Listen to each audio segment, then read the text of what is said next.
যে আমলটা আপনার নবী কোনো বছর রমজানে ছাড়তেন না, সেটা আপনি সারা জীবনে একবারও করেন নাই। চরম শত্রুর সাথেও তো মানুষের এরকম বৈপরীত্য হয় না। সেখানে নবীর উম্মত হয়ে যে আমল আপনার নবী জীবনে কোনোদিন ছাড়েন নাই, সেটা আপনি জীবনে কোনোদিন করেন নাই। কত বড় কপাল পোড়া।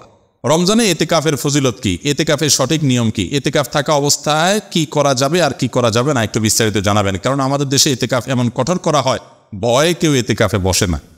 ঠিক বলছেন, প্রশ্নকর্তার সাথে আমি একমত।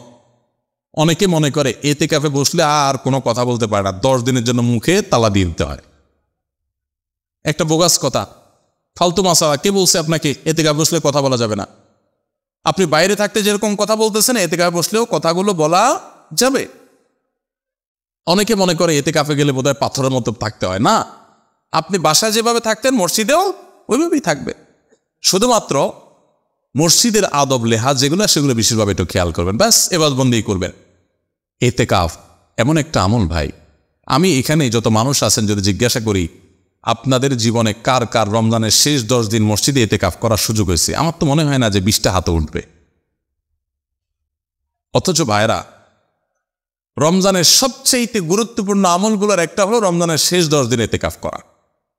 আমাদের প্রিয় নবী সাল্লাল্লাহু আলাইহি সাল্লাম, আপনারা অবাক হবেন জানলে, উনি রমজানের রোজা ফরজ হয়েছে যখন 2 বা 3 হিজরিতে, তখন থেকে নিয়ে ওনার মৃত্যু পর্যন্ত, ওয়াফাত পর্যন্ত 1 বছরও রমজানে এতেকাফ ছাড়েন নাই। যে আমলটা আপনার নবী কোনো বছর রমজানে ছাড়তেন না, সেটা আপনি সারা জীবনে একবারও করেন নাই। চরম শত্রুর সাথেও তো মানুষের এরকম বৈপরীত্য হয় না। সেখানে নবীর উম্মত হয়ে যে আমল আপনার নবী জীবনে কোনোদিন ছাড়েন নাই, সেটা আপনি জীবনে কোনোদিন করেন নাই। কত বড় কপাল পোড়া। ভাইরা আমার, এতেকাফটা কি জানেন? কারোর বাড়িতে কারোর পায়ে জড়ায় ধরে আমরা পড়ে থাকি না?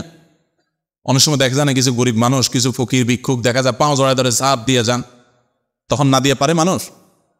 কারোর দরজার সামনে যে বসে গেলেন, ভাই যেভাবে হোক দেন। এতেকাফটা হলো অনেকটা এরকম, আপনি কাপড় গাতি বস্কা নিয়ে, কাপড় চোপড় নিয়ে, কাঁথা বালিশ নিয়ে আপনি আল্লাহর ঘরে যেয়ে চলে গেলেন, আল্লাহ মাফ করা ছাড়া আমি আসবো না। এতেকাফে যদি কেউ থাকে শেষ 10 দিন, এতেকাফকারী ব্যক্তি মসজিদে যদি শুয়েও থাকে, সে লাইলাতুল কদর পায়। কারণ এতেকাফ করাটাই একটা ইবাদত। সে মসজিদে এতেকাফে আছে মানে হলো সে ইবাদতেই আছে। বুঝেন নাই কথা? ভাইরা আমার, এই জন্য রমজানের শেষ 10 দিন এতেকাফের নিয়ত করেন। যুবকরা আরো বেশি নিয়ত করেন। আমি আমার যৌবন বয়স থেকে, ছাত্র জীবন থেকে আমি এতেকাফ করার চেষ্টা করি। আপনারা যুবক আছেন যারা, 4-5 জন বন্ধু যারা নামাজি, ভালো মানুষ, ভালো কয়েকজন মানুষ হলে মসজিদে এতেকাফ। আমাদের সমাজে ভালো মানুষের বড় অভাব। আজকাল কিশোর গ্যাং আমাদের দেশে শুরু হয়েছে। যুবকরা নানান ভুল পথে চলে যাচ্ছে। এগুলো থেকে বাঁচাবার জন্য তাদেরকে মোরালিটি দেন। আমাদের শিক্ষা থেকে ধর্ম চলে যাচ্ছে, সব জায়গা থেকে ধর্ম বিদায় করে দেওয়া হচ্ছে, সাংস্কৃতিক আগ্রাসন চালানো হচ্ছে, সন্তানদের ধর্মহীন করা হচ্ছে।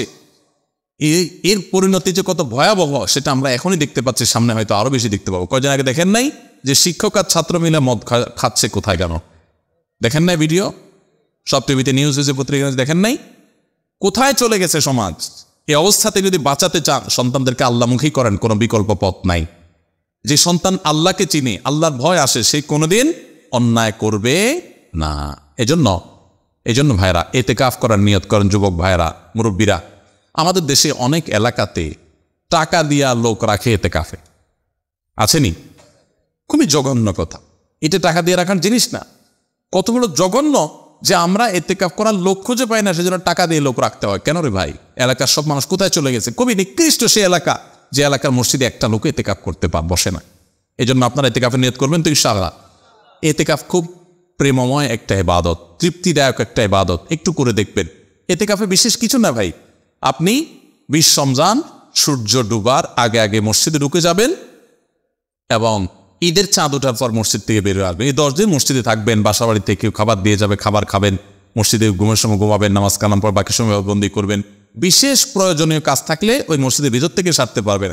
ছাত্র মানুষ, পড়ালেখা লাগে, টুকটাক বই পুস্তক পড়লেন, ভালো বই পুস্তক পড়লেন, সেটাও করতে পারেন। কিন্তু ম্যাক্সিমাম সবটাই ইবাদতবন্দিতে কাটাবেন। এটাই হলো এতেকাফ। সেখানে যে বোবার মতো বসে থাকতে হবে এমন কোনো কথা নেই। এই জন্য এতেকাফের হিম্মত করবো তো ইনশাল্লাহ আমরা। জীবনে একবার যদি এতেকাফ করেন আর মজা পান, এরপরে আর আপনাকে কেউ এতেকাফ থেকে দূরে রাখতে পারবে না।